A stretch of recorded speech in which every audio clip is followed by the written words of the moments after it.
Well, it's time for a dose of common sense, but as you know, the thing about common sense is it's not common. Mark Latham, the formidable leader of One Nation in the New South Wales Parliament, joins us. I should point out that if you go to the ADH website, ADH.TV, not only can you find the videos of the program and my editorials from last week or the week before, but there are some outstanding essays by our contributors, one of whom is Mark Latham.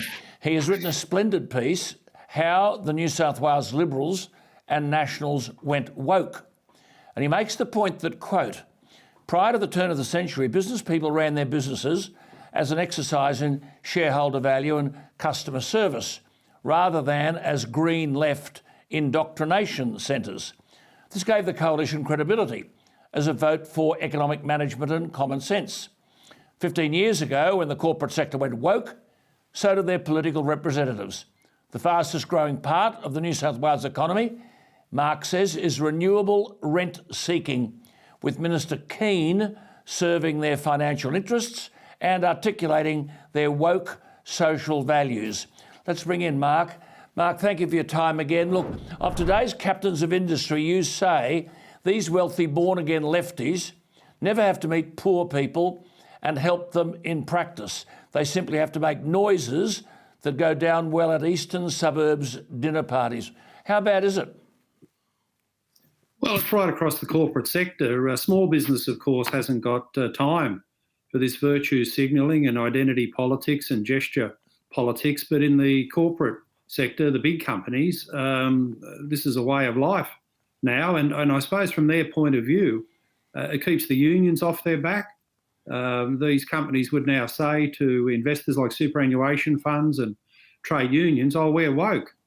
We've got virtue signalling. We've got plenty of welcome to country ceremonies. We've got rainbow cake days. We've got wear it purple day. We've got everything under the sun for race, gender and sexuality virtue signalling. So this is a distraction from the real corporate task. But it's endemic. It's endemic. Climate change as well. It's endemic, isn't it? Yeah. It's across the corporate sector, but it's sort of easy work for a lot of these corporate executives, because if the unions are off your back, the superannuation investors are off your back, they can sort of enjoy the trappings of office, as it were, and get about their tasks. But for the shareholders, of course, it's a gross waste of money and a distraction from efficiency and productivity inside these companies. And for many of them, pursuing the climate change agenda, it's a suicide note. Well, just on that climate change agenda, you write, corporate executives think they're saving the world through so-called climate change action before jumping on their private jets to Davos. And you say the corporate elites now see themselves as social engineers, remoulding the values and political views of their staff.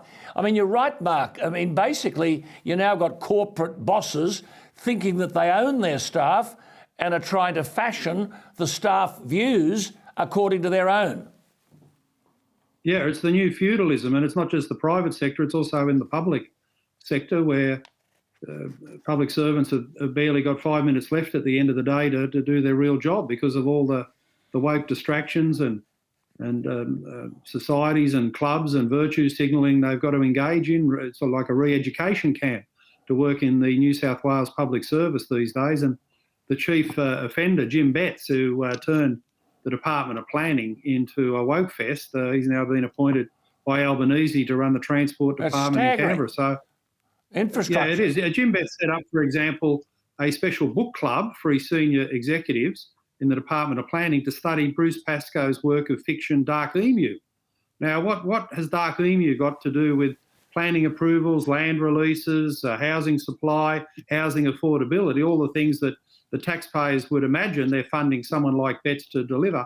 And of course, he'll now go to Canberra and do the same. Yes, but so I mean, this just stuff coming is back to this, everywhere. this is the Department of Infrastructure, Mark, which is managing in Canberra billions and billions of dollars. Who did Albanese check with before he appointed this bloke as the head of that department?